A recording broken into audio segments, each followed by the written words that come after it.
घने जंगल के बीचों बीच एक विशालकाय बरगद का पेड़ खड़ा था।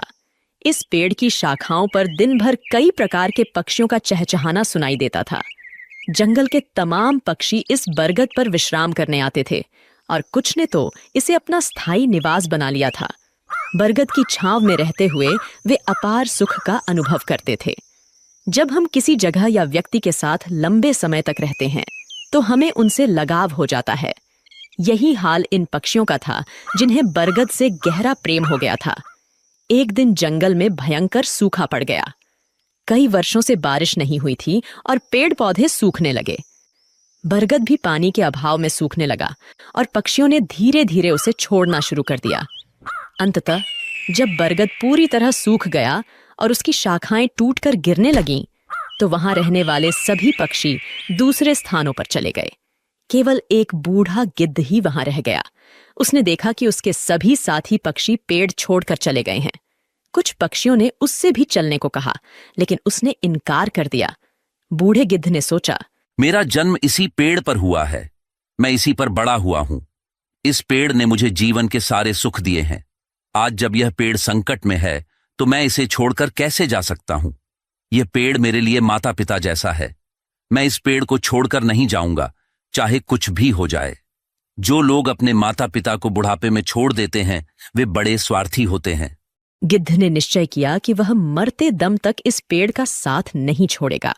समय बीतता गया और पेड़ दीमक से ग्रसित होकर और भी कमजोर हो गया, लेकिन गिद्ध फिर भी उसे नहीं छोड़ा। वह दिन में अपना भोजन ढूंढने के बाद शाम को उसी सूखे हुए पेड़ पर लौट आता था। कई दिन इसी तरह बीत गए। जो पक्षी पेड़ को छोड़कर चले गए थे, उन्होंने सोचा, गिद्ध काका अभी भी उस सूखे पेड़ पर रह रहे हैं। वे सब उसे समझाने के लिए वापस आए और उससे बोले, गिद्ध काका, यह पेड़ अब मर चुका है। इसे छोड़कर किसी सुरक्षित जगह पर चलिए। यह पेड़ कभी भी गिर सकता है और आपकी जान भी जा सकती है। लेकिन गिद्ध ने कहा, भाइयों, यह पेड़ मेरे माता पिता के समान है। मैं इसी पर बड़ा हुआ हूं और इस पेड़ ने मुझे जीवन के सारे सुख दिए हैं। मैं इसे इस कठिन समय में नहीं छोड़ सकता। यह मेरी सबसे बड़ी खुदगर्जी होगी। गिद्ध की बातें सुनकर पक्षी निराश हो गए और लौट गए। वे इंद्र के पास गए और सारी बात बताई। इंद्र ने पक्षियों की बात सुनकर गिद्ध को समझाने का निर्णय लिया। इंद्र ने गिद्ध से कहा, हे गिद्धराज, यह पेड़ अब बहुत कमजोर हो चुका है। इसकी शाखाएं गिर चुकी हैं और इस पर एक भी हरा पत्ता नहीं बचा है। अगर यह पेड़ गिर गया तो आपकी जान भी जा सकती है। इसलिए इसे छोड़कर किसी सुरक्षित जगह पर चले जाइए। हे भगवान, जब मेरा जन्म हुआ था मेरे माता पिता मुझे इसी पेड़ पर छोड़ गए थे। मैं इस पेड़ पर बड़ा हुआ हूं और इसी पर रहते रहते बूढ़ा हो गया हूं। आज जब यह पेड़ संकट में है तो मैं इसे छोड़कर कैसे जा सकता हूं। मैं मरते दम तक इस पेड़ का साथ नहीं छोड़ूंगा। इंद्र गिद्ध की निष्ठा देखकर प्रसन्न हो गए और बोले, मैं तुम्हें वरदान देना चाहता हूं। बताओ तुम्हें क्या चाहिए। हे भगवान, मुझे वरदान नहीं चाहिए। इस पेड़ को वरदान दीजिए ताकि यह फिर से हरा भरा हो जाए और इसकी आयु बढ़ जाए। इससे हजारों पक्षियों का भला होगा। इंद्र ने गिद्ध की बात मान ली और पेड़ को फिर से हरा भरा बना दिया। पूरे जंगल में बारिश हो गई और जंगल के सभी पेड़ पौधे फिर से हरे भरे हो गए। जो जीव जंतु जंगल छोड़कर चले गए थे वे फिर से लौट आए। सभी पक्षी बरगद पर आकर चहचहाने लगे और गिद्ध काका की सेवा करने लगे। इस प्रकार गिद्ध ने अपने जीवन के आखिरी दिन सुखपूर्वक बिताए। हमें भी इस कहानी से यह सीख मिलती है कि हमें अपने अपनों का बुरे वक्त में कभी साथ नहीं छोड़ना चाहिए, विशेषकर अपने माता पिता का। वे हमारे जीवन दाता हैं और हमें पालने पोसने में उन्होंने जो कठिनाइयां सही हैं, उनका बुढ़ापे में सहारा बनना हमारा कर्तव्य है। बहुत समय पहले की बात है। समुद्र के किनारे एक छोटी सी गौरैया अपने घोंसले में रहती थी। एक दिन उसने 2 अंडे दिए। सुबह होते ही उसने सोचा, मैं जल्दी से दाना चुगने जाती हूँ, तब तक मेरे अंडे यहाँ सुरक्षित रहेंगे। किसी को नहीं पता कि मैंने 2 अंडे दिए हैं। गौरैया दाना चुगने चली गई। उसे दाना चुगने में शाम हो गई, लेकिन जब वह वापस आई तो उसने देखा, अरे मेरे अंडे कहाँ गए? यहाँ तो कोई भी नहीं है। उसने देखा कि समुद्र हंस रहा है। गौरैया ने पूछा, समुद्र, क्या तुमने मेरे अंडे लिए हैं? तुम हंस क्यों रहे हो? मुझे सच सच बता दो, मेरे अंडे कहाँ हैं? तुमने ही मेरे अंडे चुराए हैं। मेरे अंडे वापस करो। समुद्र ने जवाब दिया, नहीं, मैंने तुम्हारे अंडे नहीं लिए। मैं क्यों तुम्हारे अंडे लूंगा? मुझे तुम्हारे अंडे चुरा कर क्या मिलेगा? मुझे नहीं पता तुम्हारे अंडे कहाँ हैं। मुझे परेशान मत करो, खुद ही ढूंढ लो अपने अंडे। समुद्र की बात सुनकर गौरैया को गुस्सा आ गया। उसने कहा, अगर तुमने मेरे अंडे वापस नहीं किए तो मैं तुम्हें पूरा सुखा दूंगी। एक माँ की ताकत को तुम नहीं जानते। माँ अपने बच्चों पर कोई आंच नहीं आने देती। समुद्र हंसते हुए बोला। तू मुझे सुखाएगी? तू गौरैया, चल ये कोशिश करके देख ले।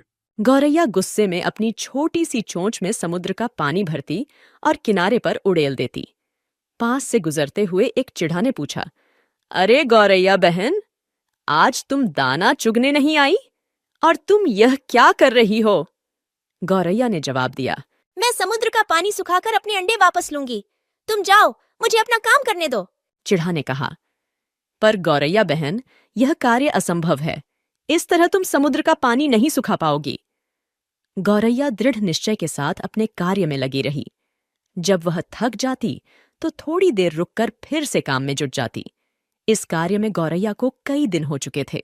भूखी प्यासी गौरैया की तबीयत खराब होने लगी। यह देखकर सभी पक्षी चिंतित हो गए। यह गौरैया अगर इसी तरह भूखी प्यासी इस कार्य में लगी रही तो अनर्थ हो जाएगा। हमें गरुण देव के पास चलकर सहायता मांगनी चाहिए। सभी पक्षी मिलकर गरुण देव के पास गए। गरुण देव ने पूछा, क्या बात है, सब ठीक तो है? आज सभी पक्षी एक साथ मेरे पास आए हैं। पक्षियों ने बताया, गरुण देव, एक छोटी गौरैया अपनी जिद पर अड़ी है और इतने विशाल समुद्र का पानी सुखाने का प्रयास कर रही है। इसी वजह से उसका स्वास्थ्य भी गिर रहा है। कृपया उसकी मदद कीजिए। गरुण देव समुद्र तट पर गौरैया के पास गए और बोले, गौरैया, मेरी चोंच थोड़ी बड़ी है। क्या इस कार्य में मैं तुम्हारी कुछ सहायता करूं? नहीं गरुण देव, आप मेरी वजह से परेशान मत होइए। ये मेरी लड़ाई है, मैं इसे खुद लड़ूंगी। मुझे कोई मदद नहीं चाहिए। गरुण देव ने सोचा, बच्चों की वजह से यह चिड़िया किसी की नहीं सुनेगी। इसके लिए अंडों को ढूंढने से ज्यादा महत्वपूर्ण कोई कार्य नहीं है। मुझे भगवान श्री हरि के पास जाना होगा और उनसे विनती करनी होगी। गरुण देव भगवान विष्णु के पास गए और प्रार्थना की, हे नारायण, आपकी जय हो। कृपया हमारी सहायता कीजिए। एक नन्ही गौरैया समुद्र का पानी सुखाने की ठान बैठी है, जो कि संभव नहीं है। उसका स्वास्थ्य भी गिर रहा है। पक्षीराज गरुण, मैं इस गौरैया के दृढ़ निश्चय से बहुत प्रसन्न हूँ। हे समुद्र देव, आप पीछे हट जाइए और गौरैया को उसके अंडे लेने दीजिए। आज एक माँ अपने बच्चों की रक्षा के लिए कोई भी जोखिम उठाने के लिए तैयार है, इसलिए मैं गौरैया के साथ हूँ। आपको पीछे हटना होगा और गौरैया के अंडे उसे लौटाने होंगे। समुद्र ने भगवान विष्णु की आज्ञा मानी और पीछे हट गया। गौरैया ने खुशी खुशी अपने अंडे निकाल लिए। समुद्र ने कहा, गौरैया, मुझे माफ कर दो, आज तुम्हारा विश्वास जीत गया। गौरैया ने गर्व से कहा, मैंने कर दिखाया, मेरे अंडे मुझे वापस मिल गए। नारद, तुम तो हमेशा भ्रमण करते रहते हो। कोई ऐसी घटना बताओ जिससे तुम चौंक गए हो। प्रभु, मैं अभी अभी जंगल से आ रहा हूं। वहां मैंने एक अद्भुत घटना देखी। एक गाय दलदल में फंसी हुई थी और उसे बचाने वाला कोई नहीं था। तभी वहां से एक चोर गुजरा। उसने गाय को फंसा हुआ देखा, लेकिन रुका नहीं। उल्टे उसने गाय पर पैर रखकर दलदल पार किया और आगे बढ़ गया। कुछ दूर जाकर उसे एक सोने का सिक्का मिल गया। भगवान विष्णु मुस्कुराते हुए पूछे, फिर क्या हुआ नारद? थोड़ी देर बाद वहां से एक वृद्ध साधु भी गुजरा। उसने गाय को बचाने की पूरी कोशिश की। पूरे शरीर का जोर लगाने के बाद उसने गाय को बचा लिया, लेकिन जैसे ही वो आगे बढ़ा, एक गड्ढे में गिर गया और उसे चोट लग गई। प्रभु, यह किस प्रकार का न्याय है? नारद, जो हुआ वह सही हुआ।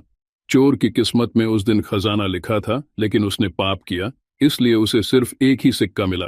वहीं साधु के भाग्य में उस दिन मृत्यु लिखी थी, परंतु उसने गाय को बचाकर अपने पुण्य बढ़ा लिए और उसकी मृत्यु एक छोटी सी चोट में बदल गई। इंसान के कर्म ही उसका भाग्य तय करते हैं। अब नारद मुनि को सारा माजरा समझ आ गया था। प्रभु, अब मुझे समझ में आया। हमें हमेशा अपने जीवन में अच्छे कर्म करते रहना चाहिए। उसका फल हमें किसी न किसी रूप में अवश्य मिलता है।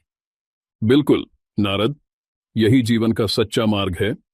प्राचीन समय में राजा जनक की पुत्री सीता से जुड़ी अनेक कथाएं प्रसिद्ध हैं। एक ऐसी ही कथा है जिसमें एक तोते ने माता सीता को श्रीराम से वियोग का श्राप दिया, जिसके कारण गर्भावस्था के दौरान माता सीता को श्रीराम से दूर रहना पड़ा। एक दिन की बात है, जब छोटी सीता अपनी सहेलियों के साथ बगीचे में खेल रही थीं। बगीचे के एक पेड़ पर तोते का एक जोड़ा बैठा था और वे आपस में बातें कर रहे थे। इस युग में राम नामक एक प्रतापी राजा होंगे और उनकी अद्वितीय पत्नी सीता होंगी। श्री राम सभी राजाओं को अपने अधीन कर लेंगे और देवी सीता के साथ 11,000 वर्षों तक राज करेंगे। धन्य है श्री राम और धन्य है सीता। ये सुनकर सीता का ध्यान उस ओर गया। अपने विवाह की बात सुनकर वह उत्सुक हो गईं और उस तोते से पूरी कथा सुनने की इच्छा की। उन्होंने अपनी सहेलियों से तोते को पकड़कर लाने को कहा। सहेलियों ने तोते को पकड़कर सीता के पास लाया। सीता ने प्यार से पूछा, तुम कौन हो और कहाँ से आए हो? तुम जिस राम और सीता की बात कर रहे थे उसकी जानकारी कैसे मिली? हम वाल्मीकि ऋषि के आश्रम के पेड़ पर रहते हैं। उन्होंने रामायण नामक एक सुंदर काव्य लिखा है और उसे अपने शिष्यों को पढ़ाते हैं। हम भी उसे सुनते हैं और इसी कारण हमें ये कथा याद हो गई है। अच्छा, तो तुम श्री राम और माता सीता के बारे में बहुत कुछ जानते होगे। हाँ, थोड़ा बहुत। मुझे और बताओ। श्री राम महर्षि विश्वामित्र के साथ अपने 3 भाइयों भरत, लक्ष्मण और शत्रुघ्न के साथ मिथिला आएंगे और भगवान शिव के धनुष को तोड़कर देवी सीता से विवाह करेंगे। श्री राम के तीनों भाइयों का विवाह भी मिथिला में होगा। तोते की बातें सीता को बहुत प्रिय लगीं। तुम्हारी बातें मुझे बहुत अच्छी लग रही हैं। श्री राम के गुणों के बारे में कुछ और बताओ। सीता की उत्सुकता देखकर मादा तोता समझ गई कि यह जनक नंदिनी सीता ही हैं। फिर भी उसने बिना इसका एहसास दिलाए कहा, श्री राम के रूप और गुणों का वर्णन जितना किया जाए कम है। वे हर प्रकार के ऐश्वर्य से युक्त हैं। जनक नंदिनी सीता धन्य है जो श्री राम के साथ हजारों वर्षों तक रहेंगी। परंतु तुम कौन हो जो यह सब सुन रही हो?